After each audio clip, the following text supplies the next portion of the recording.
there are so many different ways of validating an idea. And actually, I was on a call earlier with a founder who had set up a business, had spent 2 months doing outreach essentially to thousands of people that she thinks are her ideal customer profile, to get pretty much no responses. And that's validation. That is validation that the solution that you're providing to those people is not the right solution. It doesn't necessarily mean to say that you can't come up with a solution, but you're just not solving a problem that's pressing enough for them, and therefore they're not hitting reply and they're not buying your solution. So in many respects, it is about doing that initial research and spending the time with your target audience, understanding exactly what the problem is so that you can come up with a solution that works for them rather than just something that you're excited about. This is Let's Make Waves podcast. I'm your host, Rana Al-Basri Marwad, and I believe that we're all here to make waves. I created this podcast to help you build your brand by sharing with you tools, resources, and strategies to gain professional authority for better business opportunities. If you want to get unstuck, you've come to the right place. Let's get started. Hi, everyone. Welcome to another episode of Let's Make Waves podcast with me, Rana Al-Basri Marwad. In this week's episode, I got the chance to chat with a phenomenal entrepreneur based out of Dubai, UAE, who has pioneered 2 global diversity platforms, selling her second business for 7 figures in 2023. That automatically makes her one of 0.5% of female founders globally to successfully exit her company. It's a big deal. So I had a chance to chat with Helen about everything, about so many things that are, I believe, that are very important for everyone who is building a business or plans to build one. We covered a lot of topics such as being a woman founder, the challenges that we face building a dream, all while juggling a family. We also talked about an overview of her tried and tested 7 principles to succeed as an entrepreneur. And we touched on many topics. One of them is, how does authenticity and self-marketing play a huge role in this journey of entrepreneurship and being a founder? Her book and her soon-to-launch program were one of the topics, and so much more. So I won't keep you waiting any longer. I hope you enjoy the show. Helen, I'm so excited and I'm so happy, and thank you so much for being with us today on the podcast.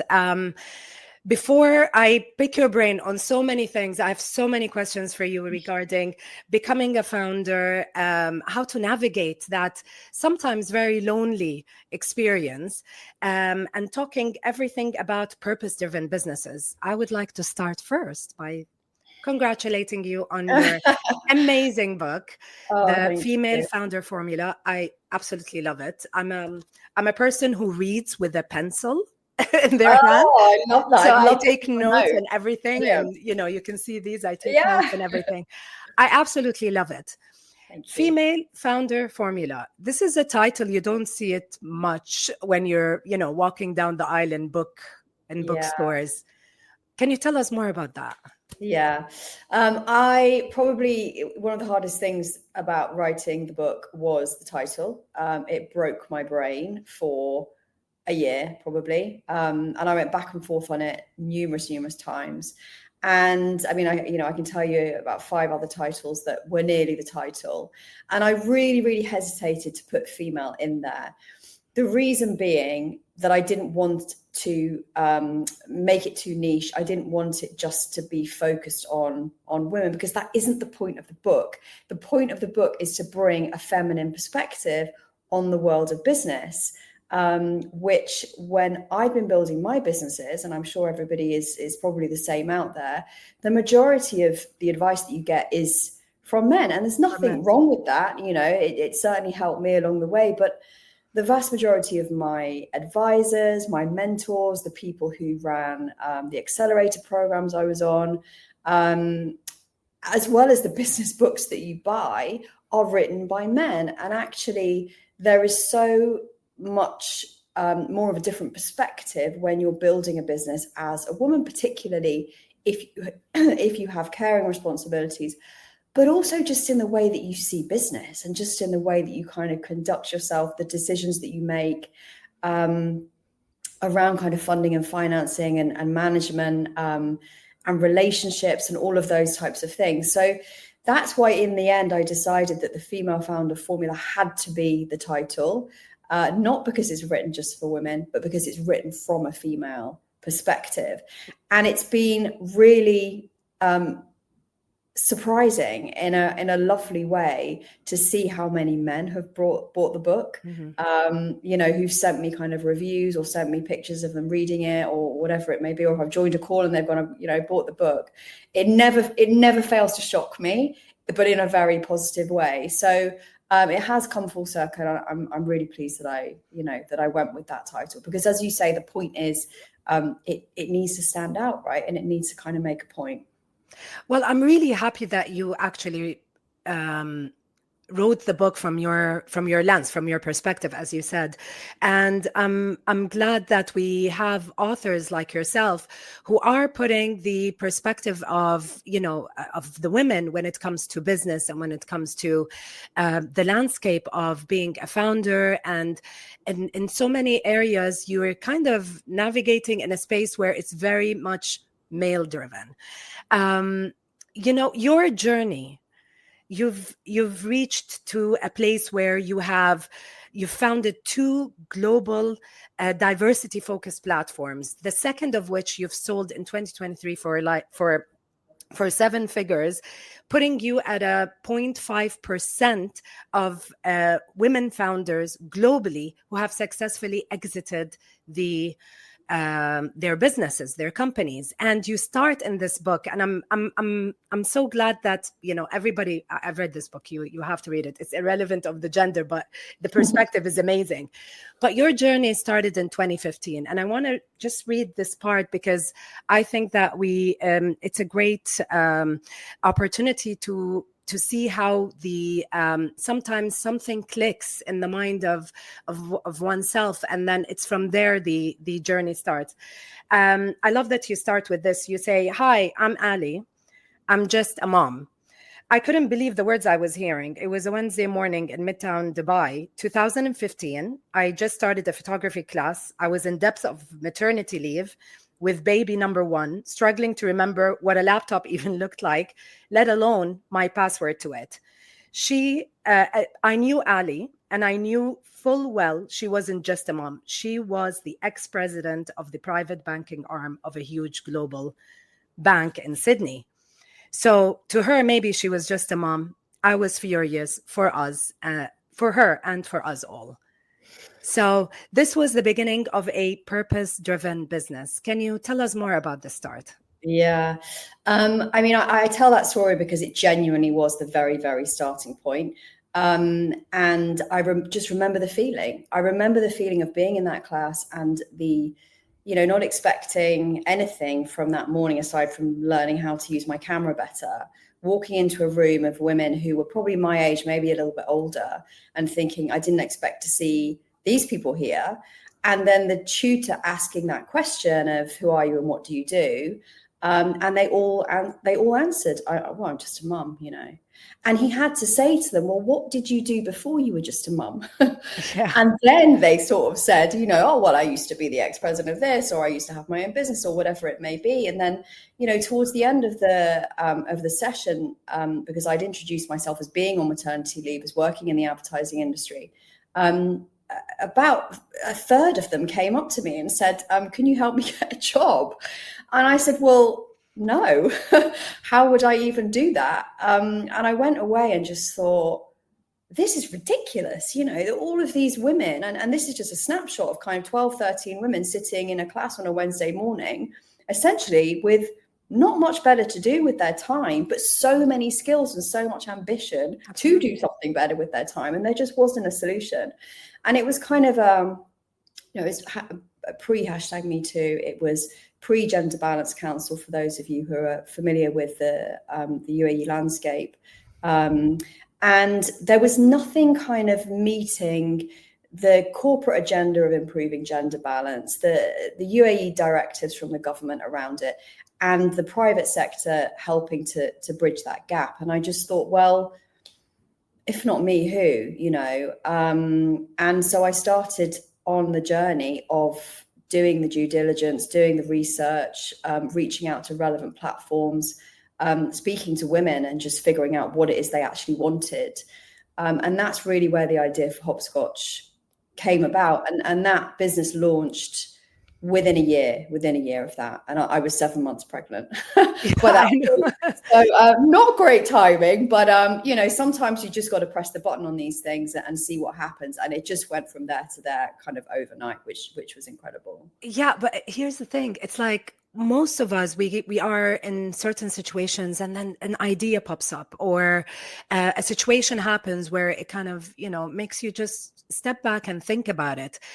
But what's beautiful about your journey is that that's the start of your experience of becoming a founder, and the lessons that actually give in this book. How can you take founders today from that point of coming up with an idea or a situation that kind of triggers a question in their mind to the next step, which is basically validating that idea, and if they're taking care of an elderly parent, or they have their parents, they have kids, how do they manage to basically build a support system so that they can validate the idea and get that support? A lot of entrepreneurs have that. Well, that's it. And I think, that we could probably talk about just that one question for the rest of this podcast. It's kind of, there are so many different ways of validating an idea. And actually, I was on a call earlier with a founder who had set up a business, had spent 2 months doing outreach essentially to thousands of people that she thinks are her ideal customer profile, to get pretty much no responses. And that's validation. That is validation that the solution that you're providing to those people is not the right solution. It doesn't necessarily mean to say that you can't come up with a solution, but you're just not solving a problem that's pressing enough for them, and therefore they're not hitting reply and they're not buying your solution. So in many respects, it is about doing that initial research and spending the time with your target audience, understanding exactly what the problem is so that you can come up with a solution that works for them, rather than just something that you're excited about. Because that's one of the dangers when you have an idea, and you get that kind of feeling that I did in that class that morning. It's kind of, you come up with something and it runs away with you. And you forget to sort of sense check it and check in on whether it's actually solving the problem that these people have, particularly if those people are not you, if you're not in that position personally. And that's one of the challenges. But I would say that just takes time. It takes research. It takes face-to-face conversations quite often, or focus groups, in order to do that. And in doing that, you then are starting to also build your community. You're starting to build your support system. You're starting to build potential partnerships. And you're also starting to build even a kind of wait list or an outreach list that you can then use once you have a solution to that problem. So it's a really, really important phase. I took probably, as I said, maybe 7 months doing that with Hopscotch initially. The same again with Diversely, where we had 20 beta testers of our tech for my second business. And in a way, I've been doing exactly the same thing with the Founder Sanctuary over the last year, working with founders one-to-one, understanding where those issues are, and making sure that I'm building something that people want, rather than, creating a solution that just works for me because I'm able to build it.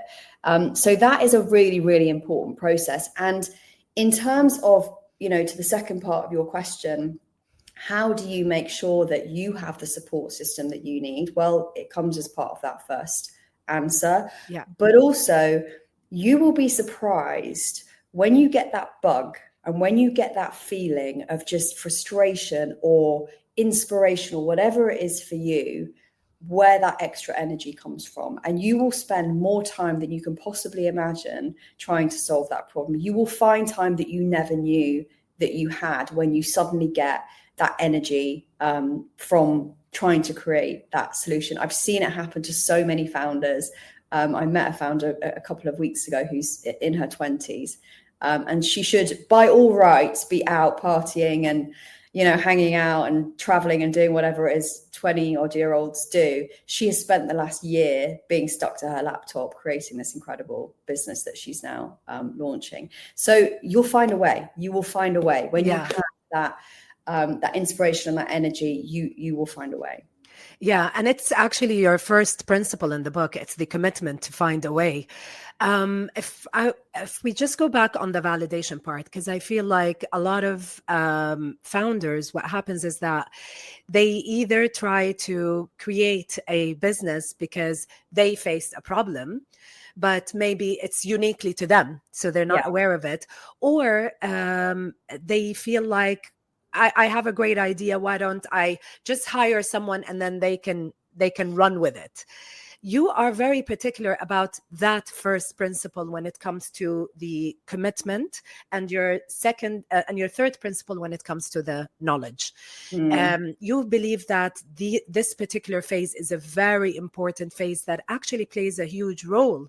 And later on, the success, you know, between, for instance, the success or the failure of the business, or whether you need to pivot at one point. Yeah. You need to get your hands dirty. You need to understand what's working and what's not working. And, you know, in chapter 3, when we talk about knowledge, there's an exercise to go through there, which is the hiring quadrant exercise, which will categorically tell you when you need to hire somebody. But it's 90% of the time not the right time to hire somebody. It's actually time for you to be putting the work in and making sure that you're, you know, understanding the problem as well as you possibly can from the perspective of the people that you're trying to sell to, not from your perspective. That's very, very important. And you are the only person that can do that. You need to fundamentally understand why you're building the solution that you're building and what value it offers to that end customer.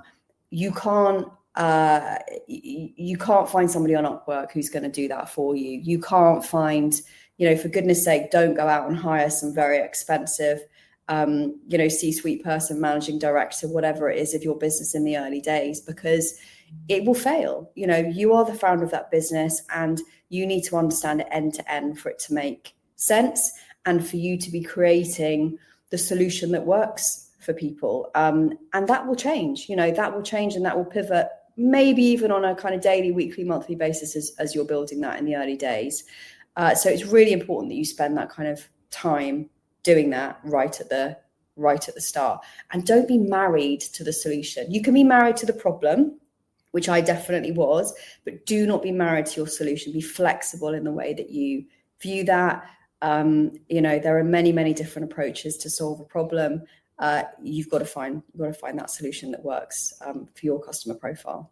Yeah, and being married to the solution in you know, the way you say it, you also talk about it in your book.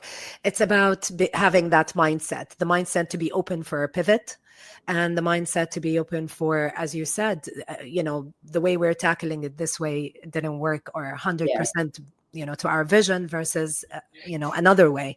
Yeah. And this is exactly what happened to you in your first business, Hopscotch, right? Yeah. You had you had to pivot. Yeah. Yeah, exactly. And the thing is, I look back at Hopscotch now and, you know, you look at all the awards and you look at the businesses that we worked with and you look at the crazy number of people that were involved in that as a business over sort of 4.5 years.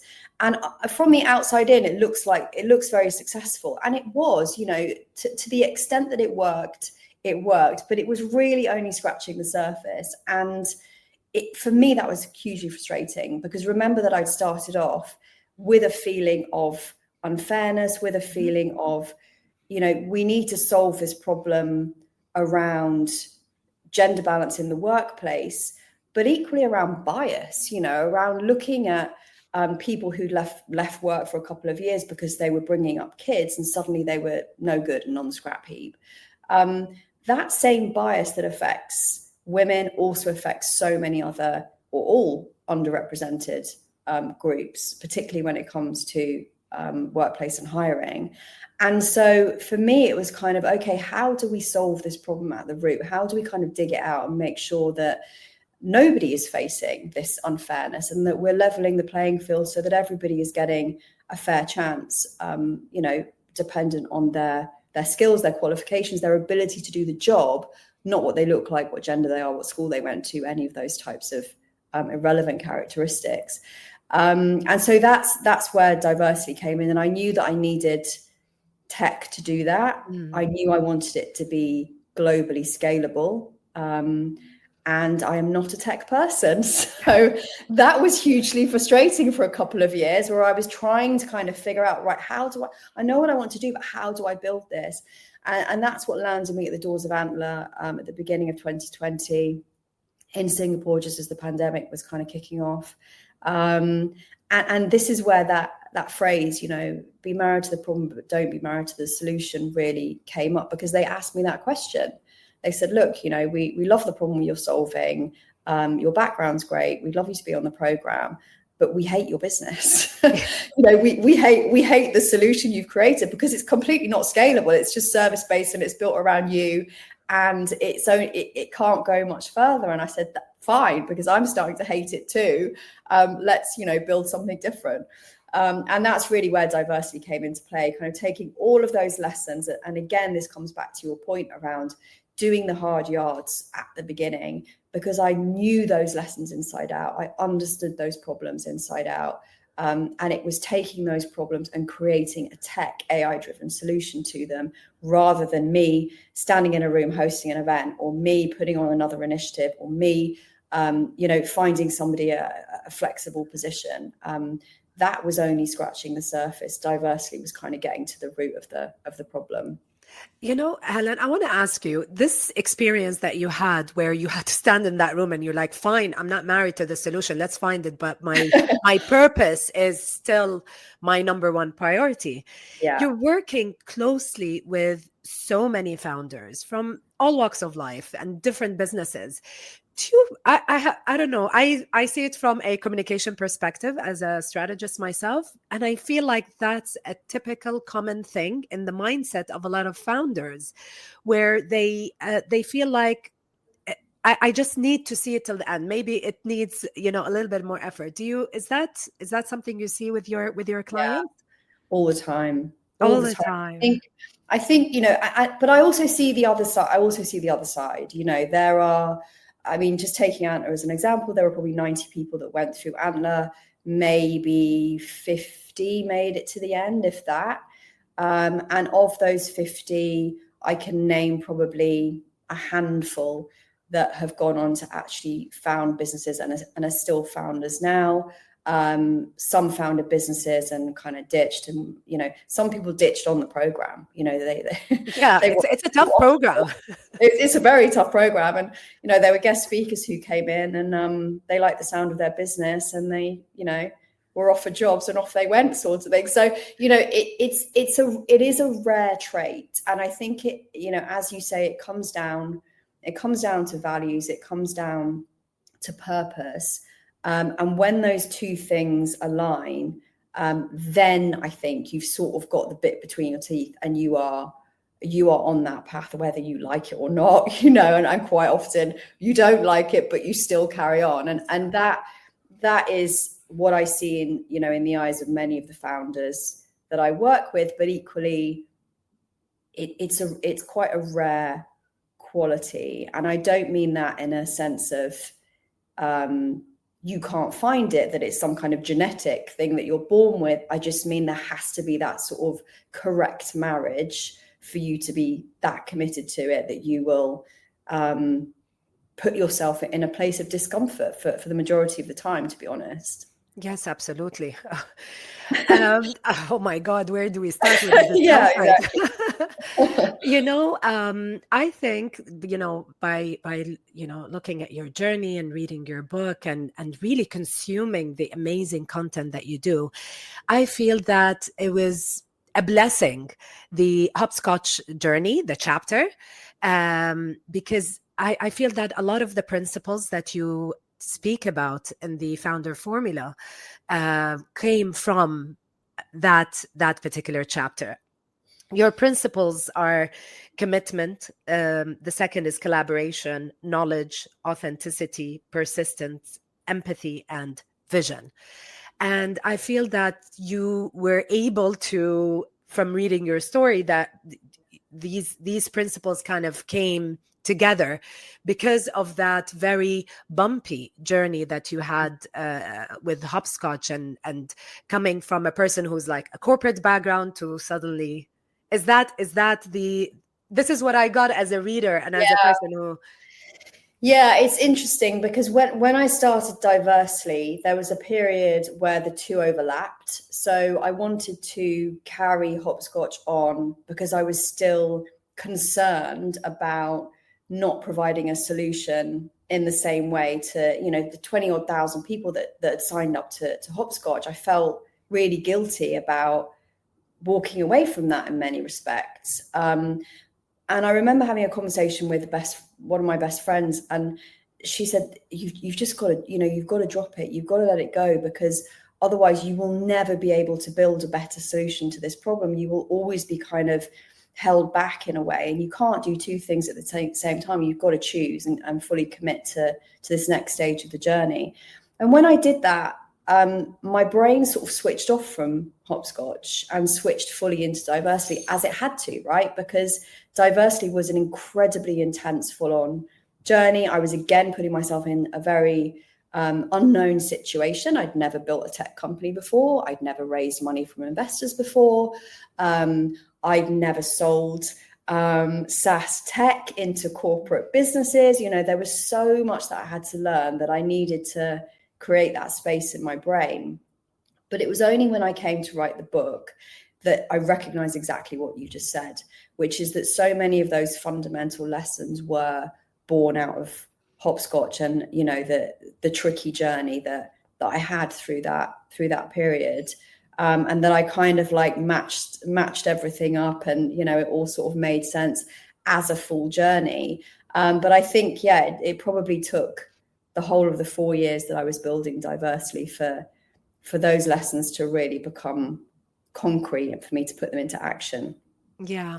You know, on your journey, you mentioned many times that these were, you know, uncharted waters for me, the tech part and everything. And the learning was very much into the process of your building that business, of your experience as a founder. Where do you feel that founders today need support when it comes to, like, what are the key things other than the openness to learn? What do you think are the key points that kind of stop a lot of founders from really moving forward and building a business, let alone growing and scaling? Yeah. I think what I've discovered actually over the last kind of 6 to 12 months is that isolation is a massive issue for founders. When you're building a business and maybe you're starting out, it's not just isolation from other people, which is what happens, right? The majority of us, particularly now since the pandemic, if you're building a business, you are far less likely to be building it in an office environment. You might be doing it in a co-working space, but you're not doing it around people who are doing something that's, you know, the same as you or on the same path as you may be. So there's that element of isolation. There's isolation from other founders who are doing similar things, so that you're getting that kind of momentum and that motivation along the way. But I think the biggest thing is isolation from the knowledge and the skills that you need, you know, because there is an awful lot out there, certainly so much more out there available than there was when I first started in 2015 or even in 2020. But it's overwhelming, you know, it becomes kind of this sea of just, well, where do I start? And it probably takes you half a day just to get to the bit that is most relevant for you. And so having access to that expert mentorship, to that expert guidance, to something that's a bit more tailored for you as a founder is very tricky. And again, to go back to that point of, when you're a female founder or you have caring responsibilities, it's even more difficult, because finding something that's relatable and makes sense to you is really tough. And accelerators can be expensive. They're time consuming. They don't always fit the bill. Finding one-to-one mentorship is expensive and may not be exactly the right fit. So I think it's just having that community spirit, that sort of accountability, if you like, having access to those skills and the knowledge from true experts, and having access to those people to ask questions. And, you know, this is exactly why I'm building the Founder Sanctuary, for all of those reasons, because I know how depressing that can be sometimes. You know, you can sort of wake up and just be like, oh God, you know, how do I, another problem, how do I find the answer to this? Or, you know, you just need to see things from a different perspective and bounce some ideas around. There's a huge amount of value in that. I've certainly found anyway. Yeah, I totally agree with you. I was for the first I don't know, few years of my consultancy, I can tell you hands down, I wouldn't have done it mentally, you know, not the actual work, but that mental, you know, pressure that having a business, you know, does on a person, without the accountability pod that I had. You know, we would meet on monthly basis. Knowledge is everywhere. The information is everywhere. And it's really hard to kind of sift through everything that is out there, really find, unless you have the time and you can throw time on it. But in general, it's really hard to find what is, you know, really valuable information, what is from that information suitable to you as a founder, and then how can you use that information, you know, with to put it in to put it to work. How, from your experience and founding these businesses and working with founders, what do you suggest are the tricks that people need to do to get that kind of knowledge, to understand where their setbacks are, and know what to look for, and to find actually the right people? There's so many people who claim they are the right people. So. I know that, and that's the other thing, isn't it? Everyone's being sold to all the time. I mean, if you're on Instagram, if you're on LinkedIn, it's never ending, and I'm not immune to that either. Look, I always say the best strategy when you are building a business is to look for you in 5 years' time. Look for the person that has done it, that's been there, that's built it, or is, you know, successful in doing so. And knock on their door. And there's not going to be just one of them. Obviously, there will be multiple people. Knock on their door and ask them if they're willing to have a coffee, a wine, a dinner, a conversation with you. Because, you know, 9 times out of 10, people will, or someone's going to say yes. And then take it from there, you know, learn from who it is they may have learned from, get some names from them and some connections that you can then also reach out to. I think also where, you know, and I do this now, you know, if I use a service or find a provider that I really rate, I will go to the founder and I'll say, you know, I'm running this program. I love what you do. I've watched your content on YouTube. Would you be willing to come in and share you know, a specific masterclass within the membership to our members? And I mean, so far, no one said no, you know, because everybody loves the fact that they can share their knowledge. It's 45 minutes of their time. They're potentially talking to, you know, future clients or customers. And so don't be shy. And I sort of said this, you know, when I knocked on your door at the beginning of the year and put it on. I was grateful, actually. This is the thing, right? Like, you know, people are human. They're going to be flattered if you send them a message and say, look, I love what you're doing. You know, can we do something together, or can I have a chat with you, or whatever it may be, and explain your situation. So I think you've got to be willing to put yourself out there on many different levels when ask business and ask the question. And the worst that can happen is that they ignore you and so nothing's changed, right? Like saying, but you got to ask, otherwise how do you know? Yeah, I agree with you. And actually, when you sent, just by asking a question, I mean, we're connected on LinkedIn and everything, but when you sent that email, I was like, oh my God, this is like I'm manifesting, and it came to me. Thank you. Oh, I Actually, love that. I love yeah. that. And I loved your reply. And then, I just like screenshotted that and put it on Yeah, and LinkedIn. And I'm everyone happy you said, put it on LinkedIn, yeah, which means you've been receiving so much from this kind of energy that it's very difficult. Um, I don't know. It's not like I think from a lot of books that we read, or maybe it's pop culture and what you see in movies. It's like you're in, you have a business. It's over glorified, yeah, and you can do it, and you're really tough, and you don't need to ask anybody, and you don't need anybody for help, yeah. and you say it, and everybody in it knows that actually it takes a village to build a business.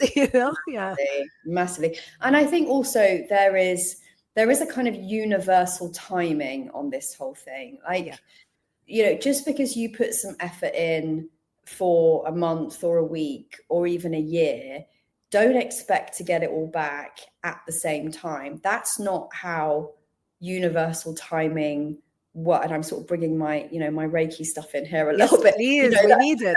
It's not how the universe works. It doesn't work on the clock. It does not work on the human clock, right? It Yeah. works in its own way. You put something out there, you push and you push and you push and you push and you keep going, and somebody somewhere is going to answer you at some point, but it may not be in your mind the ideal timing. For me, it was kind of, I remember waking up when I was running Hopscotch or running Diversely and just thinking, God, I just want that message in my inbox that says, whatever that particular business problem was at the time, or that client that we were chasing. I just want that. And if you carry on wanting that for long enough, eventually it's going to happen. And obviously, it did happen with the acquisition. But it took sort of 9 years of really wanting to solve that problem at scale for that to really happen, So you just have to keep the faith, really, that what you're doing is right, that you will find a way, that you have to stay committed to it, and eventually it will drop in. There will be a chink in the wall and you will break through and it will happen. Yeah, and it's like a lot of content out there that tells you about, you do this and then this is what you get, and everything is so instant gratification. No, But it's not like that. it's not. And this is what I love about your 7 principles. It's like at the back of it, at the core of it, other than your purpose, is the fact that because your purpose is so big in building this business, you have to get used to the fact of not having instant gratification. That's like the, the message. You will get there. Want to. And look, like I said, I am not immune to this at all. Like, I will still refresh my feeds and refresh my inboxes. Yeah. And right now, I put out a survey yesterday to founders, and I'm 24 hours in and I'm like, there's not enough responses, and I'm refreshing my flipping thing every 5 minutes, and it's just like, just chill, just chill. These things take time. So everyone's the same. Like, it happens to everybody, but I think you just have to come back to this sense of timing and this sense of impetus, and you have to give and give and give and give to get back. It's not an instant, give, get. It doesn't work like that. Yeah, I agree with you. And this, I'd like to segue this to something that you have in your book. Actually, it's one of my favorite chapters. So you, in your principles, you talk about having a very clear purpose. You've validated it the proper way as much as possible. You give tons of examples, and this could be like your to-do list. You got to read this book, you guys. Of ways to validate the idea, make sure that you're asking the right questions, getting the right information, and really getting that information to know valuable data, getting the data so you can get valuable information for your business. And you talk about setting the foundation of who do you want as your collaborators, people who can help you at home, at at Yeah. work, everything else. And Yes. then you reach to, I believe, is one of the most important things for any founder out there, hands down, to a chapter called authenticity. Now, Oh I yeah. could be biased because Yeah. my work is mostly on personal brand, but I love that you called it authenticity and not personal brand. Yeah. And I understand the direction of that chapter, but I would like to read something because it's really funny. We'll talk more about this. You start authenticity, the principle number 4, which is in the marketing chapter. You start with this. Could anything sound less authentic than the phrase personal brand? I uttered those 2 words in front of my very cool yogi friend at dinner one night, one evening in Soho. To me and a lot of people I know, it sounds like you're turning yourself into someone you really can't bear on Instagram, but whose every move you can't help but follow. I get it. Now, maybe personal brand as a phrase, as a title, has been used and abused and all of that, but the essence of it, which is authenticity you talk about Mm, here, is key to building a business. It's key, and one of the keys to the in the toolbox of a founder's life. yeah. Can you tell us more about authenticity? Yeah. This was probably the chapter that took me the longest to write. I must have rewritten this chapter about 3 times. And it's really weird because it's probably it's probably the bit that I know the best, right? It's because my background is communications as well. I started my world in PR and comms. BBC and yeah, in the music industry, and then kind of in PR and in advertising. So it was so sort of inherent to me and how I go about my work and what I've always done, that it was so hard to write, because I was like, I don't know how to express this, because it just feels like common sense to me. It feels like everything that I would do when I'm approaching building a business or just on a kind of day-to-day basis or whatever. So it was really, really tough to write. And I had to drill down quite hard to find that word authenticity, to really kind of frame it in a sense of, no, this is what it comes down to. It's not personal brand. It's not PR. It's not your Instagram profile. It is what you stand for and what your values are. And if you can stay true to those values, be very clear on what they are, and make sure that they are part of everything that you're doing. So when you're choosing who to hire, when you're choosing who to partner with, when you're choosing your branding, when you're talking about how you go to market, all of these, your investors, all of these types of things, it influences everything.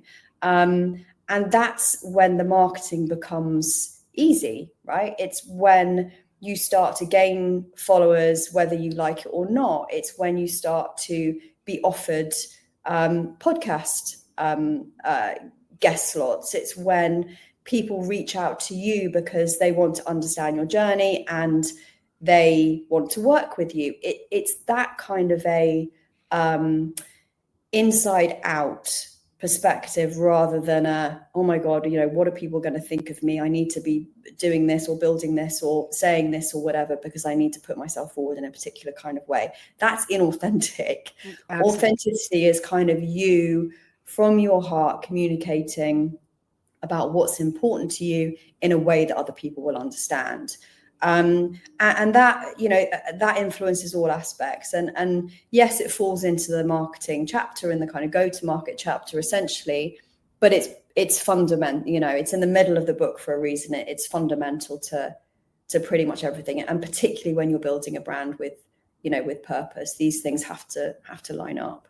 Yeah, I agree with you. And I'm happy that you put it as an earlier principle than later, because as a founder, you need to talk about your business. You are the business in the beginning, and the business is you. So who else is more qualified and more passionate and more knowledgeable than to talk about that? I want to dig deeper into that. A lot of people think that when you talk about personal brand, or when you talk about building a reputation, because of everything that is happening online, it's just online, and it's not, it's like online and offline. It's something that it's who you are, and you say it so beautifully. It's basically who you are and what values do you stand for. How do you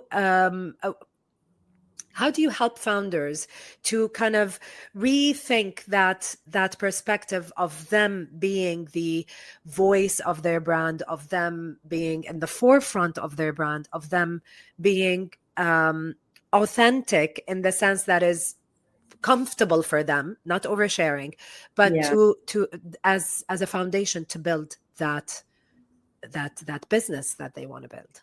Yeah, I mean, in the work that I've been doing with founders over the last year, I found this comes up pretty much with everybody, actually.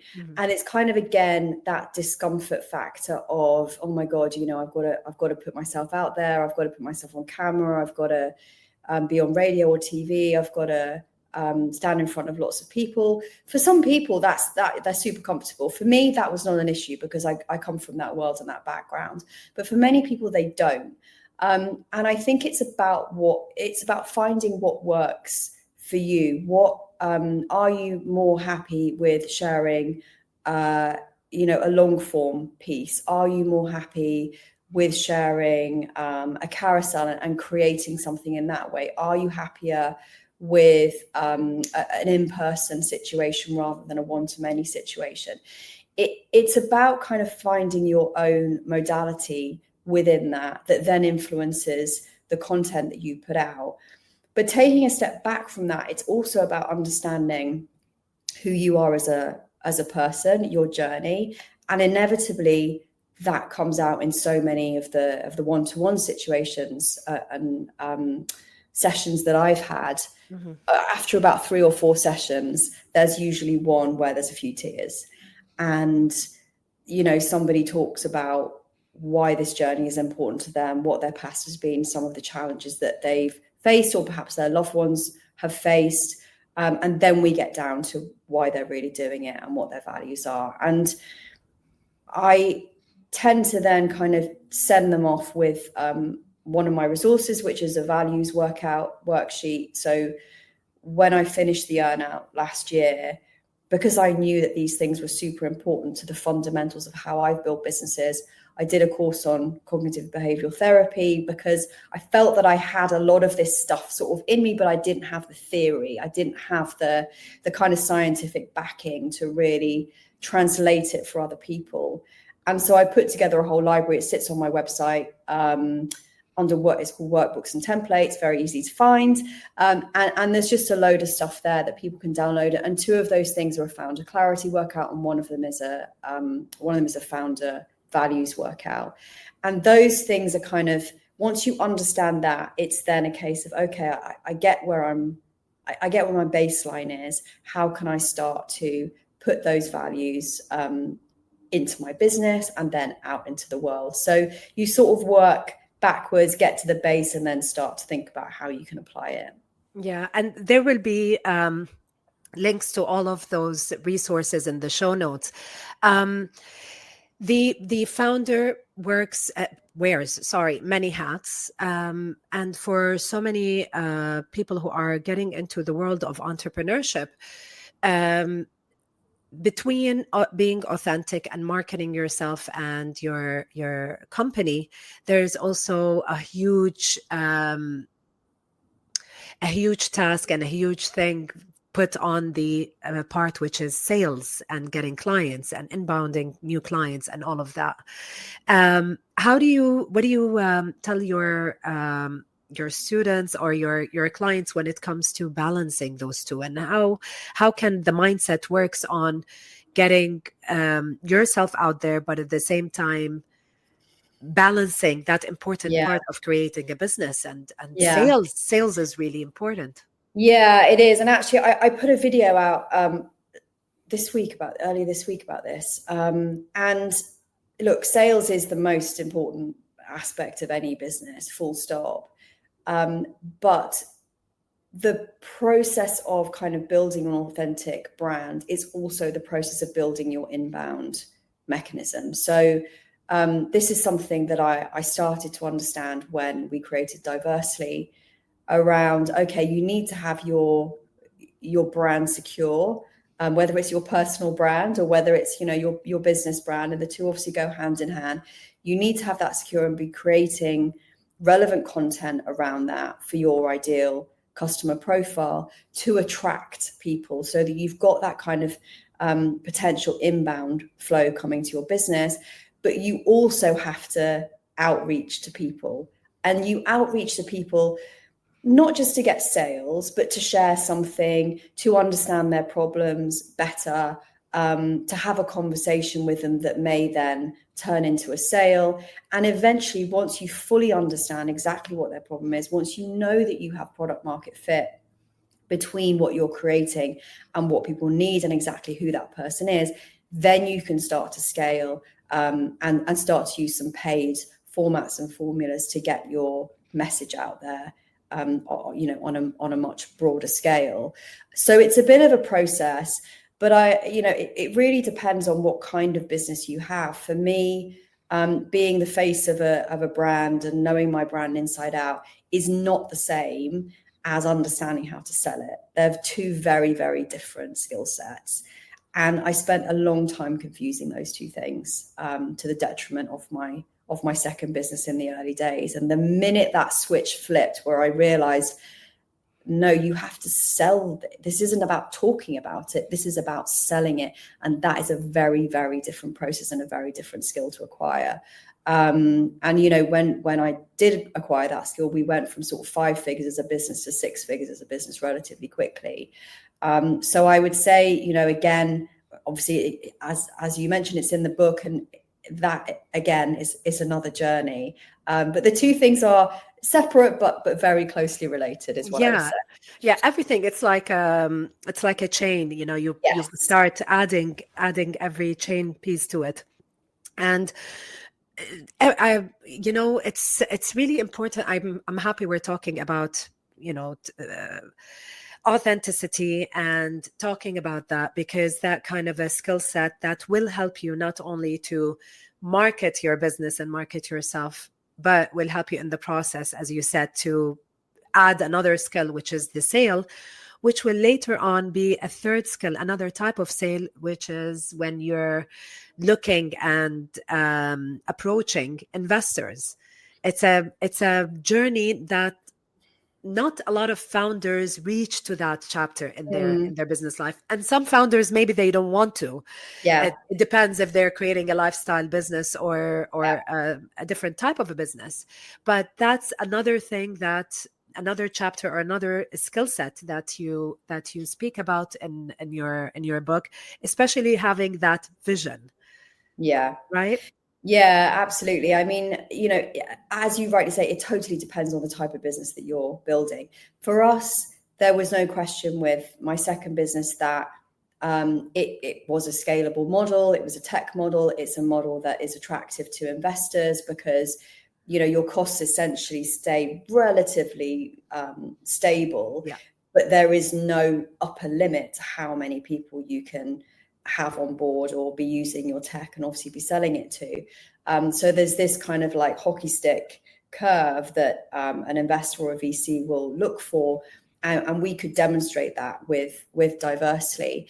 But I went through, you know, a very tough journey with Hopscotch, where I was repeatedly told it was a lifestyle business, which I took as major offense at the time. I literally wanted to throw something at the investor that told me that. But he was right. You know, he was right, because I wanted to be a lifestyle business, but that was the model of the business, and therefore it was uninvestable. And the majority of businesses, probably 90% or so, are really uninvestable. It doesn't mean to say that you can't find funds, you can't find grants, you can't find friends, family, potentially even angel investors who will help you, or crowdfunding, whatever it may be.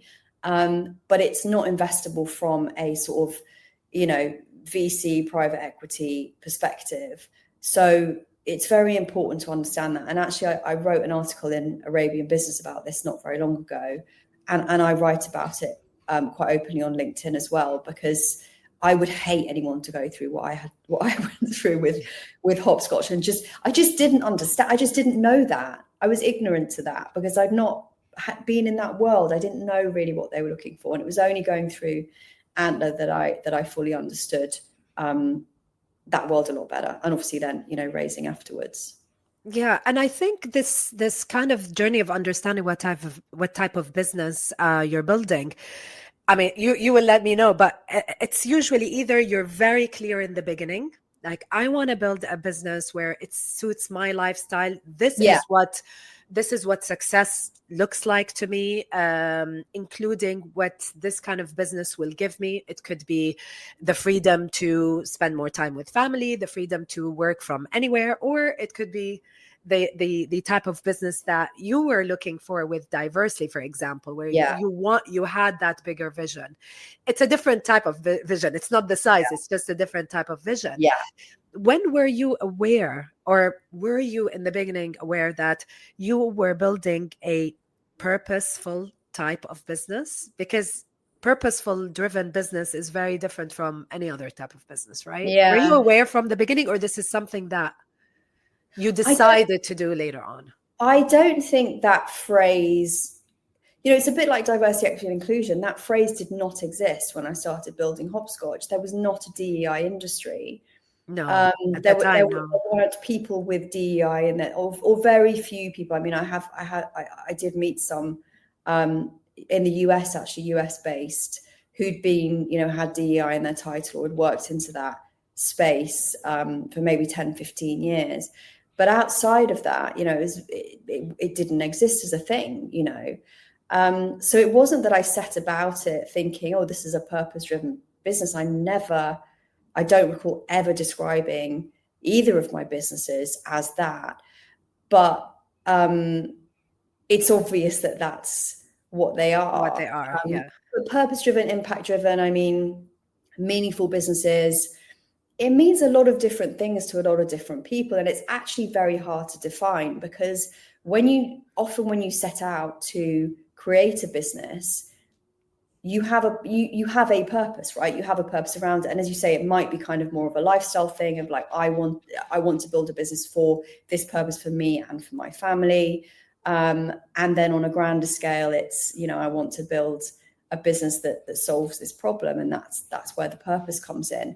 So I think it's a hard one to kind of define, but for me, there was always huge ambition, always huge ambition. I was looking at the US at what similar platforms to Hopscotch were doing over there. My husband and I were co-founders in this business, although he was kind of a non-active partner. So we were both very committed to the idea that this was going to be a global, to solve a global problem, to become a kind of global solution to the problem. And it was only after sort of 3 or 4 years of doing it that we realized that, the model just wasn't right for those types of, for that type of business. Sorry, that's my daughter just poking her head through the thing. I love that. Yeah, hi Clemmy. So yeah, there was always that bigger vision, but I had to, as I said, remain married to the problem and not married to the various solutions that I built around it. Yeah. As we're winding down this amazing chat, I can ask you, I mean, whoever's going to be watching, I just want you to see the notes. I have it on a book. It's not, I mean, the notes that I have. I mean, the research that's gone into this. I love it. Impressed, I have to say, like beyond impressed. No, really. I was really looking forward to this chat, and I'm so happy we're doing it. Me too.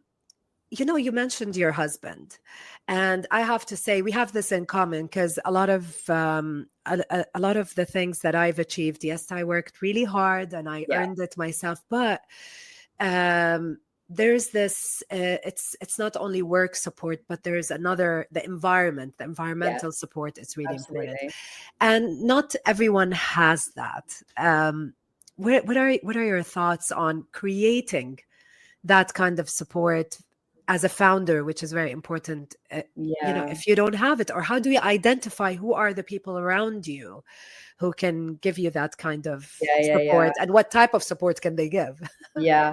I mean, look, again, not an easy journey. I was incredibly, or still am incredibly lucky to have a husband who is beyond supportive, who, even when I was kind of questioning whether I was the right person to do it, would sit me down and say, well, if you're not going to do it, then who's going to do it? You are exactly the right person to be solving this problem. Whatever the bad news was, or the knockbacks, it was always kind of, well, if it was easy, everyone would do it. That's his kind of stock standard phrase, which is really annoying when he says it. You don't really like it at the right? moment. Yeah, exactly. But it's true. So, I have been incredibly lucky to have an entrepreneurial husband who gets it. And I do think it's a challenge if you don't have that, if you are kind of, if there is a struggle around it, or if there's a lack of kind of understanding, then obviously that, as with any area of your life, that's always going to be a bit tricky. But it doesn't mean to say you can't find it. One person is not going to provide all elements of love and support and friendship and everything else that you need. So therefore, if you're not going to find it there, then you do need to find it somewhere else. And when people show you who they are, believe them. That's what I will say on this kind of thing. And at the time of building my businesses, I had numerous friends who I thought would support me and would be interested, even on a surface level, of what I was doing. And they were not. And those friends are no longer friends. They're no longer in my life, because it does become all consuming, and you do need people around you, not to talk about it all the time, but at least to ask you how it's going, or kind of show some interest, or lend a little bit of support, or just listen to you on the occasion that, you've got some amazing news to share, or some not so amazing news to share. And you will gradually understand who those people are in your life. It puts you on a different path. It sets you apart from the majority of people, and you have to be willing to tread that path and to accept that, and to know that on going down that road, you will become more of yourself, and you will find more people who are more supportive and accepting and right for you as a person. Yes, it can feel a little bit brutal at times, but the reward at the end of it is so worth it. The people that you find on this journey, and the friends and the connections that you will make, is so worth any of the sort of minor heartbreak you might have around, certain individuals. And I say that absolutely hand on heart. And I think, hopefully, reading the book and in what I'm saying, I'm being super genuine about that is everybody's journey when they start down this road. It is. I agree with you. And I mean, we all have different circles. So the inner circle, there are people who might not understand, but they give you a different type of support. Like, for example, my mother, her kind of support is very different. It has nothing to do with the business, but it's just that, that kind of love. And you will have that in your inner circle, but that as your circle kind of grows, you'll start identifying people who are, who might not be 100% interested in your business, but who are interested in walking with you on that journey. And you will find your people. And others, I mean, just like everything else in life, people's paths cross, and sometimes they stay cross for a while, and sometimes they don't. And that's the beauty and the sadness of life, I have to say. Absolutely. But which I love that we've reached here, because I don't know if I want to end this, but I'll go back to your mission, your aim. And you are here to support founders to find success without the stress. And these are founders who could be parents, who could be caregivers, who could be solo entrepreneurs, different kind of founders. Is there really a founder who can find success without the stress? I mean, success is, yes, the stress-free part. Yeah. I think what I should have put maybe in brackets is unnecessary stress. I agree. Yeah, I agree. Just kind of smoothing the path, plotting the points, giving a roadmap, demonstrating best practice, having somebody to just shortcut a little bit in terms of the brainstorming and making sure that you're heading in the right direction and the sense checking. Having a community that you can check in with and have some accountability around so you're not straying off. It's those types of things that I didn't have when I was building my businesses, or only had them kind of periodically maybe, that would have just made the whole process so much more joyful, and so much less of a kind of up and down journey that so many people go on, just to smooth it out a little bit.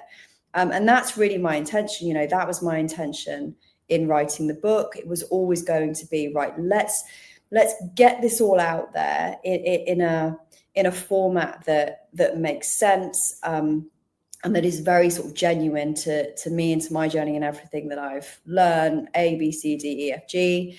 And then let's kind of turn that into something actionable, something hands-on, something tangible, something with some energy, some in-person energy. And that's really what, the Founder Sanctuary is. Well, it's under construction, but will be from April. So, that Very soon. very soon, couple of months. So yeah, wait list is open. I'm sure you'll share the link for it and stuff. But yes, of course. Yes, of course. And this is the kind of space that sometimes, if you don't have it in the circles we spoke about, you create that space. I agree. Yes. Yeah. So yeah, that's where the kind of hopefully less stress element comes in. Let's put it that way. Yeah, it's I think the stress usually comes from the surprises, but the more information you have, the more how can I say, not just information, but also, in addition to information, surrounding yourself with people who are with you at the same level, and with people who are 2-3 steps ahead. They still remember, and they kind of tell you, just watch out, there's a bump right ahead, Yeah. But then again, I have to say, it's a blessing to have a community of people to be around you to do that, because it is an exciting time to have an idea and then to do the really hard, tough work that is, that doesn't have a quick gratification. Yeah. But that's the foundation, looking inside yourself, building that the courage, because it all starts with courage, from the idea to being authentic, to building your brand and building a company and idea. So I love the journey that you took us on this book, and I'm so happy that you're here with me today, Helen. And I want to really thank you once again. Now, just for all of the friends who are listening and who will be watching us, there will be links in the show notes, not only to Helen's amazing book, but also to actually a link to her website, and specifically to a resource place where you will find, we've mentioned it here before, you'll find 6 different workbooks, from the Social Savior, the Sales Savior workbook, the Sales Discovery. Oh my God, this, I've downloaded it, amazing. And it helps you so much, because no matter at what stage you are as a founder, sales will always be your number one priority. That's a stress reliever there, right there. Yeah. If you have an idea and you're just starting out, you're still in the beginning, you don't really feel like you found your authentic voice, highly recommend the Founder Clarity workout book, or the Founder Values workout book. All the links will be there. Helen, thank you so much for your time. Thank you so much for the great value that you give on LinkedIn, on Instagram, and definitely in your book. I loved it. Thank you so much. Thank you so much. It's been an absolute pleasure to be to be with you. And thank you so much for making the space and just for taking the time and reading the book and all of your incredible research and views on it all. I can't tell you how amazing it is to hear that and how grateful I am that you've done that. So thank you very much. It means more than you can imagine. Oh, thank you. Okay, how was that? I wasn't lying when I was telling Helen I could talk to her for hours. And I'm sure you've sensed her honesty, her transparency, and her humor in this episode. But trust me, you will experience that when you visit her website or read her book or check her out on LinkedIn. So, as promised, you will find all the links to connect with Helen and to get your hands on some of her great resources in the show notes. I honestly invite you to check her material out because you'll definitely have a no-nonsense kind of approach when it comes to giving valuable tips and valuable information, especially if you are a founder. As always, thank you so much for joining me this week. If you found this episode valuable, please share it with your friends, with your colleagues, anybody who would benefit from this conversation. If you haven't already, I would really appreciate it if you didn't forget to subscribe to the podcast. I would also be very grateful if you can take the time to leave a review. So, till next week, I hope you have a great week ahead. Don't forget to keep making waves.